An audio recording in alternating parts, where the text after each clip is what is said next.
ഞാനൊരു കേസിൽ വിയ്യൂർ വനിതാ ജയിലിൽ കിടന്നിരുന്നത്.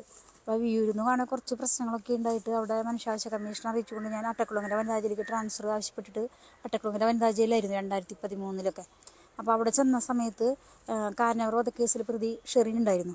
അപ്പോൾ ഷെറിൻ എൻ്റെ തൊട്ടടുത്ത സെല്ലായിരുന്നു കഴിഞ്ഞിരുന്നത്. അപ്പോൾ മറ്റുള്ള തടവുകാരെ പോലെ അവർ ക്യൂരിൽ നിന്നിട്ട് ഭക്ഷണമൊന്നും വാങ്ങിയിരുന്നില്ല. അവർക്ക് 3 നേരവും അവർക്ക് ഉള്ള ഭക്ഷണം അവിടുത്തെ ജയിൽ സ്റ്റാഫുകൾ അവർ പറയുന്ന ഭക്ഷണം അവർക്ക് പുറമെ നിന്ന് വാങ്ങി കൊടുക്കാറാണ് പതിവ്. പിന്നെ അത് മാത്രമല്ല, അവർ സ്വന്തമായിട്ട് അവരുടെ കയ്യിൽ മൊബൈൽ ഫോൺ ഉണ്ടായിരുന്നു.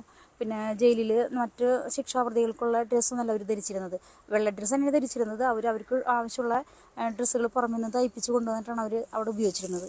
പിന്നെ അതുകൂടാതെ ജയിലിൽ കോസ്മെറ്റിക് ഐറ്റംസുകൾ, പിന്നെ ഞങ്ങളവിടെ തടവുകാർക്ക് ഒരു പായ, ഒരു ജംകാളം, പിന്നെ ഒരു സ്റ്റീലിൻ്റെ മൊന്ത, ഗ്ലാസ്, ഒരു പ്ലേറ്റാണ് അവിടെ അനുവദിക്കുക. അതിലുപരി ഷെറിന് പ്രത്യേകമായിട്ട് കിടക്കുക, തലയണ, വീട്ടിൽ നിന്ന് കൊണ്ടുവരുന്ന ബെഡ്ഷീറ്റുകൾ, ഒരു വലിയ ബക്കറ്റ് നിറയെ അവൾക്കുള്ള ഡ്രസ്സുകൾ, 10,000 വരെ കോസ്മെറ്റിക് ഐറ്റംസുകൾ, മിറർ, സൗന്ദര്യം, അങ്ങനെ ഒരുപാട് സാധനങ്ങളുണ്ടായിരുന്നു. അപ്പോൾ ഇതൊക്കെ കാണിച്ചുകൊണ്ട് ഞാൻ ആദ്യം അവിടുത്തെ സൂപ്രണ്ടിന് പരാതി കൊടുത്തു. സൂപ്രണ്ടിന് പരാതി കൊടുത്തിട്ട് പ്രത്യേകിച്ച് നടപടിയൊന്നും ഉണ്ടായിരുന്നില്ല. പിന്നെ അതിന് ശേഷം ബ്ലൂ ബ്ലാക്ക് മെയിലിംഗ് കേസിൽ ബിന്ധ്യാസ് തോമസ് അവിടെ കിടന്നിരുന്നു. അപ്പോൾ ബിന്ധ്യാസ് തോമസിന് കൊടുക്കാനായിട്ട് ഫോൺ ഷെറിൻ്റെ കയ്യിലുണ്ടായിരുന്നു. ഫോൺ ബിന്ധ്യാസിന് കൊടുത്തു. അപ്പോൾ ഞാൻ ആ ഫോൺ പിടിച്ച് വാങ്ങിയിട്ട് അതിൻ്റെ നമ്പറൊക്കെ എടുത്തു. അവർ ആ സമയത്ത് വിളിച്ച ഫോൺ നമ്പർ അടക്കം എടുത്തിട്ട് സൂപ്രണ്ടിന് പരാതി കൊടുക്കണ്ടായി. ആ സമയത്തും സൂപ്രണ്ട് നടപടിയൊന്നും എടുത്തില്ല. പിന്നെ അതിന് ശേഷം ഞാൻ പരാതിപ്പെട്ടിയിൽ പരാതി എഴുതിയിട്ടു. അതിന് നടപടിയൊന്നും ഉണ്ടായില്ല. പിന്നെ അവിടുത്തെ സ്റ്റാഫ് മുഖേന ഞാൻ കൈരളി പീപ്പിളിൻ്റെ ചീഫ് റിപ്പോർട്ടർ ഷാജഹാന് ഈ വിവരങ്ങളൊക്കെ കാണിച്ചുകൊണ്ട് ഒരു പരാതി എഴുതി കൊടുത്തു. പുറത്തേക്ക് പോയി പരാതി. അങ്ങനെ പുറത്തേക്ക് പരാതി പറ്റി കൈരളി പീപ്പിൾ എൻ്റെ ഈ പരാതി ലൈവായിട്ട് അവർ കാണിച്ചു. എന്തൊരു പ്രോഗ്രാം ഉണ്ടായെന്ന് തോന്നുന്നു. അതിനെ തുടർന്നിട്ട് സൂപ്രണ്ട് എന്നെ വിളിച്ചിട്ട് വളരെ ദേഷ്യപ്പെട്ടു. കാരണം അവർക്ക് ഈ പരാതിനെ കുറിച്ചല്ല അറിയേണ്ടിരുന്നത്. എൻ്റെ ഈ പരാതി ജയിൽ സൂപ്രണ്ട് അറിയാതെ ഏത് സ്റ്റാഫ് സഹായിച്ചിട്ടാണ് പുറത്തേക്ക് പോയതെന്നാണ് അവർക്ക് അറിയേണ്ടിരുന്നത്. പിന്നെ സൂപ്രണ്ട് പറയാതെ വന്നപ്പോൾ പിറ്റേ ദിവസം സൂപ്രണ്ട് DIG പ്രദീപ് സാറ്, പിന്നെ അവിടുത്തെ വെൽഫെയർ ലക്ഷ്മി മാഡം, ഒരു 3 പേരും കൂടി തന്നെ ചോദ്യം ചെയ്തു. DIG എന്നോട് സ്റ്റാഫിൻ്റെ പേര് പറയാത്തത് കാരണം ഞാൻ ഇനി ജയിലിൽ നിന്ന് ഇറങ്ങില്ല, ഞാൻ അവിടെ തന്നെ കിടക്കുന്നൊക്കെയാണ് അയാൾ എന്നെ ഭീഷണിപ്പെടുത്തിയത്. മാത്രമല്ല, ഈ പ്രദീപ് സാറ് ആഴ്ചയിൽ ഒരു ദിവസം എന്ന് പറയുന്ന പോലെ വൈകുന്നേരം ലോക്കപ്പിന് ശേഷം ഷെറിനെ കാണാൻ വരാറുള്ളൊരു വ്യക്തിയാണ്. ഷെറിനെ ലോക്കപ്പിന് ശേഷം ഒരു 7 മണിക്ക് ശേഷമൊക്കെ ഷെറിനെ ലോക്കപ്പിൽ നിന്ന് ഇറക്കിയാൽ ഒരു 1.5-2 മണിക്കൂറിന് ശേഷമാണ് ഷെറിനെ തിരിച്ച് ലോക്കപ്പിലേക്ക് കയറ്റാറ്. അതിനുശേഷം ഒരു മാസത്തിന് ശേഷം ഞാൻ ജാമ്യത്തിൽ ഇറങ്ങിയതിന് ശേഷം അന്നത്തെ DGP സെൻകുമാറിന് ഈ വിവരങ്ങളെല്ലാം വെച്ചിട്ട് ഞാൻ പരാതി അയക്കേണ്ടായി. അപ്പോൾ സെൻകുമാർ സാർ എനിക്ക് തിരിച്ചൊരു നോട്ടീസ് അയച്ചത് അട്ടക്കുളങ്ങര ജയിലിലെ അന്തേവാസികളെ അപമാനിക്കുന്ന തരത്തിൽ ഞാനൊരു പ്രസ്താവന നടത്തി എൻ്റെ പേരിൽ നടപടി എടുക്കുന്നുണ്ട് സാർ അയച്ചു. അപ്പോൾ ഞാനതിന് തിരിച്ച് വിവരാവകാശം വെച്ചത് എന്താണെന്ന് വെച്ചാൽ ഷെറിൻ കാരനൂർക്ക് ജീവപര്യന്തം ശിക്ഷയോടൊപ്പം തന്നെ 392 എന്നൊരു വകുപ്പ് കൂടി ഉണ്ടായിരുന്നു.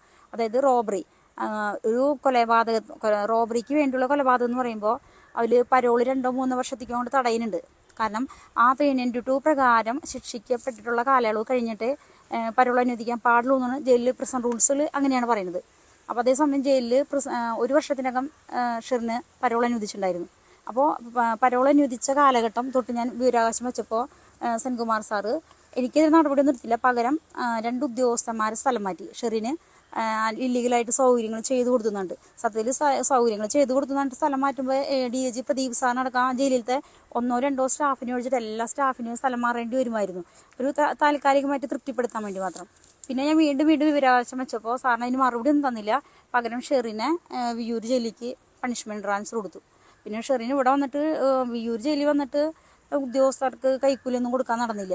ഇവിടെ സെല്ലിൻ്റെ അവിടെ നിന്ന് ഓഫീസിലേക്ക് നടക്കുന്ന ദൂരം, ആ ദൂരത്തേക്ക് വെയിലിൻ്റെ അസ്വസ്ഥത കാരണം അവൾക്ക് അവിടുത്തെ ജയിലിലത്തെ ഡോക്ടർ കൊട എഴുതി കൊടുത്തു, വെയിൽ കൊള്ളാതിരിക്കാൻ വേണ്ടിയിട്ട്. എന്നിട്ട് വീണ്ടും പരാതിയൊക്കെ കൊടുത്തു ഞാൻ. എന്നിട്ട് പിന്നെ ഇവിടെ നിന്ന് മാറിയതിന് ശേഷം എനിക്ക് ഡീറ്റെയിൽസ് ഒന്നും അറിയില്ലായിരുന്നു. ഇപ്പോഴാണ് പത്രത്തിൽ വായിച്ചത് ഷെറിനെ 14 വർഷത്തെ കാലയളവായിട്ട് ജയിലിൽ കിടക്കുന്നത് കൊണ്ട് അഡ്വൈസറി ബോർഡിലത്തെ സരള മാഡം അവരെ വിട്ടയക്കാനുള്ള ഓർഡറുകൾ കൊടുത്തിരിക്കുന്നു. പിന്നെന്താ, ഗവർണർ ഒപ്പിന് വേണ്ടിയിട്ടുള്ളൊരു കാലതാമസമുള്ളൂ എന്നൊക്കെ. കാരണം അപ്പം വെച്ചാൽ 19-20 വർഷത്തിലേറെയായിട്ട് അവിടെ 5-6ഓളം സ്ത്രീ തടവുകാർ കിടക്കുന്നുണ്ട്. പിന്നെ ജയിലിൽ നിന്നുള്ള റെമിഷൻ പ്രകാരം ഇറങ്ങാന്ന് പറഞ്ഞാൽ ജയിലിൽ ഇത്തരം പെരുമാറ്റ ദൂഷ്യം ഉണ്ടാകാൻ പാടില്ല, കേസുകളൊന്നും ഉണ്ടാക്കാത്ത പ്രതികൾക്കാണ് ഇറങ്ങാനായിട്ടൊരു മുൻഗണന. അങ്ങനെ വരുമ്പോൾ ഈ 19 വർഷത്തിൽ കൂടുതലായിട്ട് ഒരു ബിനിത കുമാരി എന്നിട്ടൊരു പ്രതി അവിടെ കിടക്കുന്നുണ്ട്. അവർക്ക് 2 കണ്ണിന് കാഴ്ച പൂർണ്ണമായിട്ട് നഷ്ടപ്പെട്ട അവസ്ഥയിലാണ് ആ സ്ത്രീ. അപ്പോൾ അവർക്കൊന്നും ജയിലിൽ നിന്ന് ഇറങ്ങാനായിട്ട് അവരൊന്നും അഡ്വൈസറി ബോർഡിൽ ഉൾപ്പെടുത്തിയിട്ടേ ഇല്ല. അപ്പോൾ മാനസാന്തരം വന്നൊന്നാണ് ഇപ്പോൾ ഈ ജയിൽ ഉപദേശക സമിതി സരള പറയുന്നത്. എന്ത് മാനസാന്തരം വന്നതെന്ന് എനിക്കറിയില്ല. ഇപ്പം നല്ല നടപ്പെന്ന് പറയുമ്പോൾ ജയിലിൽ ഫോൺ ഉപയോഗിക്കുക, ജയിൽ ഉദ്യോഗസ്ഥരെ ഭീഷണിപ്പെടുത്തുക, സ്വന്തം വസ്ത്രം വരെ ജയിലിലത്തെ മറ്റു തടവുകാരെ കൊണ്ട് കഴിയിപ്പിക്കുക, സ്വന്തം പ്ലേറ്റ് കഴിക്കുക, ജയിൽ ഉദ്യോഗസ്ഥരെ കൊണ്ട് അവരുടെ പോക്കറ്റിൽ നിന്ന് പൈസ ഒളിപ്പിച്ചിട്ട് 3 നേരം പുറമെ നിന്നുള്ള ഭക്ഷണം കഴിക്കുക, ഇതൊക്കെയാണ് നല്ല നടപ്പെന്ന് വെച്ചാൽ വളരെ കുറച്ച് പേരാണ് അഡ്വൈസറി ബോർഡിൽ വെക്കാൻ പറ്റുള്ളൂ. അപ്പോൾ ഷെറിൻ ഇറങ്ങുന്നതുകൊണ്ട് എനിക്ക് പരാതിയൊന്നുമില്ല, ഷെറിൻ ഇറങ്ങിക്കോട്ടെ. പക്ഷേ ഷെറിൻ ഇറങ്ങുന്നതോടൊപ്പം ആ മറ്റേ 19-20 വർഷത്തോളമായിട്ട് കിടക്കുന്ന മറ്റ് ആ സ്ത്രീകളെയും കൂടി ഇറക്കണമെന്ന് മാത്രമേ എനിക്ക് പറയാനുള്ളൂ. എന്നെ ഇറക്കാൻ വേണ്ടി മാത്രം ഒരു സർക്കുലർ ഉണ്ടാക്കിയിരുന്നു, 5 പേരെ ഉൾപ്പെടുത്തിക്കൊണ്ട്. ലക്ഷ്മണിയും കൂടി ഇറങ്ങിപ്പോയി. അതേപോലെ പിന്നെ അതിന് ശേഷം ആ സർക്കുലർ പിന്നീട് ആരും ഇറങ്ങി കണ്ടിട്ടില്ല. അതേപോലെ ഇതിലിപ്പോൾ ഷെറിനെ മാത്രം ഇറക്കാനായിട്ട് ഒരു മന്ത്രിസഭാ യോഗം കൂടി.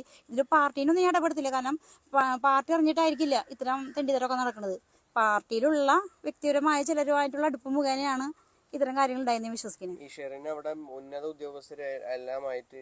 ഉദ്യോഗസ്ഥരെല്ലാവരുമായിട്ടില്ല, DIG പ്രദീപ് സാറായിട്ട് അവർക്ക് വഴിവിട്ടപ്പോൾ എന്തായാലും ഉണ്ടായിരുന്നു. കാരണം ഷെറിൻ തന്നെ എന്നോട് പറഞ്ഞിട്ടുള്ളതാണ്, ഈ മൊബൈൽ ഫോൺ ഇഷ്യൂവിൽ ഞാൻ പരാതി കൊടുത്തപ്പോൾ എന്നോട് പറഞ്ഞത്, സുനിത നീ എൻ്റെ പേരിൽ പരാതി ഇഷ്യൂ ആക്കരുത്, ഇതിന്ന് പിന്മാറണം, എന്നെ ജയിലിൽ നിന്ന് ഇറക്കാൻ സഹായിക്കാം, എനിക്ക് സാമ്പത്തിക സഹായം നൽകാം.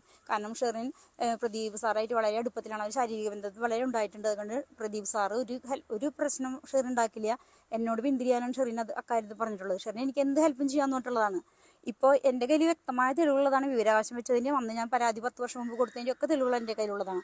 ഇപ്പോഴും എനിക്ക് ഈ പത്രക്കാരെ സമീപിക്കുന്നതിന് പകരം ഈ വിവരങ്ങൾ പുറത്തേക്ക് വിടുന്നതിന് പകരം എനിക്ക് അവരോട് പൈസ വെച്ചാൽ എനിക്ക് പൈസ കിട്ടും. പക്ഷേ എനിക്ക് അവരുടെ പൈസ വേണ്ട. കാരണം ഇപ്പോൾ ഷെറിന് രാഷ്ട്രീയ സ്വാധീനമുണ്ട്, പണമുണ്ട്, സൗന്ദര്യമുണ്ട്. ഇതൊന്നും ഇല്ലാതെ അവിടെ കിടക്കുന്ന തടവുകാരുണ്ട്. ഷെറിൻ്റെ മകന് ഷെറിൻ ഇറങ്ങിയിട്ട് വേണ്ട, ഷെറിൻ്റെ സംരക്ഷണത്തിൻ്റെ ആവശ്യമില്ല.